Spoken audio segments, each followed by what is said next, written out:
In the last week, Donald Trump, the US president, has thrown petrol on the fire of the conflict in the Middle East, insulting the Palestinian people and abandoning any pretense that the United States is interested in peace by the disgraceful decision to recognize Jerusalem as the capital of Israel. In the Dáil this week, I raised the issue several times about the failure of our own government and the European Union to impose any sanctions whatsoever, either on Israel or the United States, for what is a calculated attack on Palestinian rights and an attack on any effort to bring about a peaceful resolution to the conflict in the Middle East.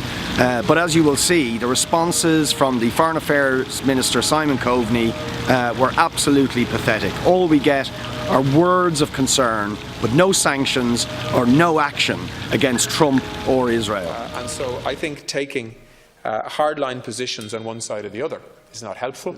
But I think we do need to recognise when mistakes are made, and I believe a mistake was made last week by the US President making the announcement that he did. And I think we all have a responsibility to try and will you please get real?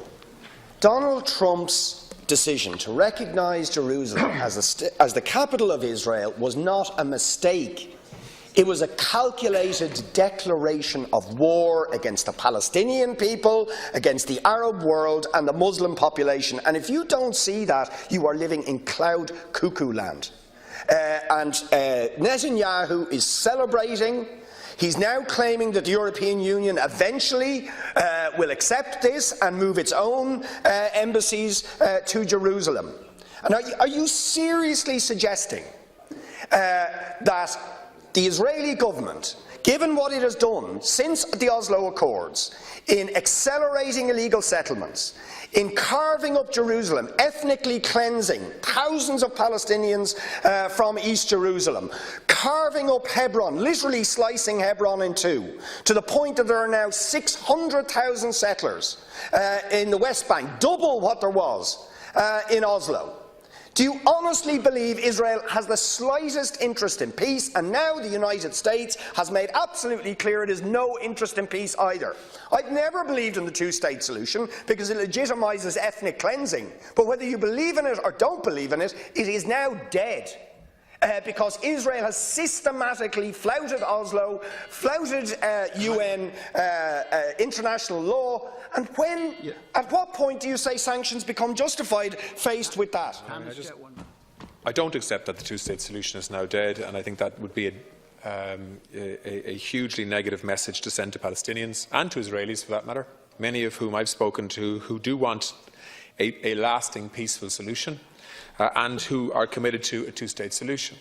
I have to say that the actions of the Israeli government, particularly in the context of settlements, and the expansion of settlements and the increasing settler population in the West Bank, is certainly difficult to see as compatible with a willingness to negotiate a viable two-state solution for Palestinians also. And I've made that very clear. And the European Union has made that very clear. And the High Representative Mogherini made it very clear this week that EU countries would not be recognising the state or Jerusalem as the capital of Israel and moving their embassies following the lead of the US. That was made very clear this week by the High Representative. So let's talk about the facts and let's look to try and calm issues rather than inflame them. Deputy, final supplementary. Do you think there should be any sanction for breaking international law? The systematic breaking of international law. Do you believe that at any point you think sanctions are justified against Syria? Do you think at any point sanctions should be imposed on Israel for what it's doing? Or do you think anything other than words of concern should be expressed about the fact that the United States has now legitimised the breaking of international law? Do you think it was legitimate to dismantle the apartheid state in Israel using sanctions and boycott? What's the difference? Explain to me what the difference is. What is the difference between the systematic flouting of international law and the ethnic cleansing being conducted by the Israeli state and what apartheid South Africa did. Can you explain the difference? Because I can't see the difference, except for the fact that Israel has done it more thoroughly. Do you oppose ethnic cleansing? Because that is what is being done in East Jerusalem. There's no other word for it. What I believe we are trying to do within the European Union is to get unity and consensus, which we have on settlements, which we have on a two-state solution, which we have on continuing to put pressure on Israel to ensure that they come to the negotiating table, and we will continue to do that in an effort to try to get an outcome that is fair to both Israelis and Palestinians. And that is what we are working towards. I don't believe that Ireland should put itself firmly into one far side or the other. Instead, what we are trying to do, and what I have been trying to do with other EU states, is to work with them to build strong consensus within the European Union, where I believe we will be listened to, and where I also believe we will be much more effective in terms of getting a response from Israel if we can get an EU consensus on the way forward. Also in relation to Donald Trump, he has now explicitly endorsed something that flouts international law. Is there any crime he can commit against international law that will finally provoke you to move beyond the statement that our friendship with the United States goes beyond any one president? Is there anything Mr. Trump can do? Because he's now flouted international law and declared war on the people of Palestine, inflaming conflict across the Middle East. Is there anything more than concern that you might express about Mr. Trump's behaviour? Although I'm informed by the US authorities that many or most of them have convictions not related, criminal convictions in many cases not related to immigration. And the House will be aware that I've appointed Deputy John Deasy to do some specific work on the whole issue of the undocumented Irish, and he's going over and back to DC over the past couple of months, seeing if we can put together something that would assist our citizens there. I don't have any plans to visit Libya. Now we'll proceed to the statement through European Council meeting of the. This is the pre-European Council. Sharing time. 5 minutes Thank each. You. Agreed.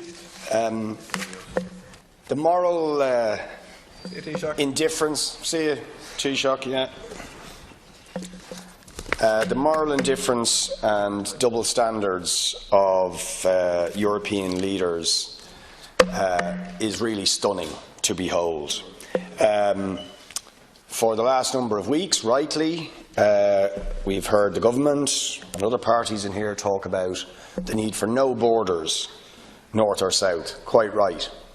And yet, the border that Europe imposes, which has resulted in 35,000 people drowning in the Mediterranean over the last 5 years, is a matter of complete indifference to our government. I asked the Taoiseach 3 times now today to comment on what is happening in Libya. Not a word of response.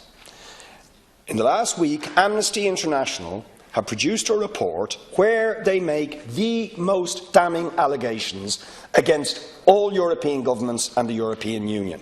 And I will just repeat it for the record, where they say, quote, European governments complicit in horrific abuse of refugees and migrants. They go on to say, tens of thousands are being kept indefinitely in overcrowded detention centres where they are subjected to systematic abuse. They go on, European governments have not just been fully aware of these abuses, but are actively supporting the Libyan authorities in stopping sea crossings and containing people in Libya. They are complicit in these abuses. European governments are actively supporting a sophisticated system of abuse and exploitation of refugees and migrants by the Libyan Coast Guard, detention authorities and smugglers in order to prevent people from crossing the Mediterranean.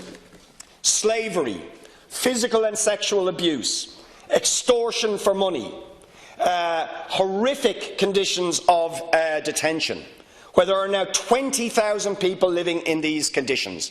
Not a word. No mention in the Taoiseach speech that this will be brought up at the European Council, and a refusal to answer the question twice this morning, and then, probably because he knew we'd raise it again, he walks out before the issue gets raised. The absolute moral bankruptcy of our government and the European Union is stunning. Absolutely stunning.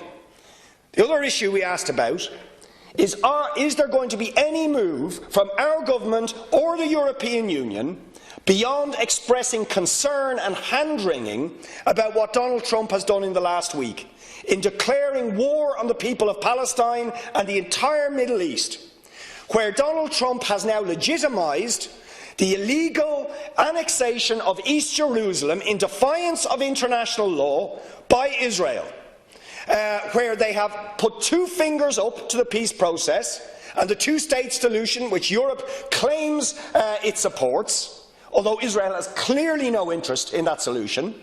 Since 1993, the number of illegal settlers in defiance of international law on Palestinian territory has doubled to 600,000. We have a 440-kilometre giant wall separating Palestinians from their own land, from Jerusalem. We have 167 different enclaves where the Israelis are slicing up Jerusalem, Hebron, and other Palestinian territories and cities in order to further occupy them in defiance of international law. Nothing done. I ask the serious question. Does anybody believe that the apartheid state of South Africa had a right to continue in existence? No. We all accept it had to end. The crimes that Israel are committing, now endorsed by the United States against the people of Palestine, are every bit as brutal, and in fact have been going on a lot longer than what happened in South Africa. No sanctions, no action. We get expressions of concern.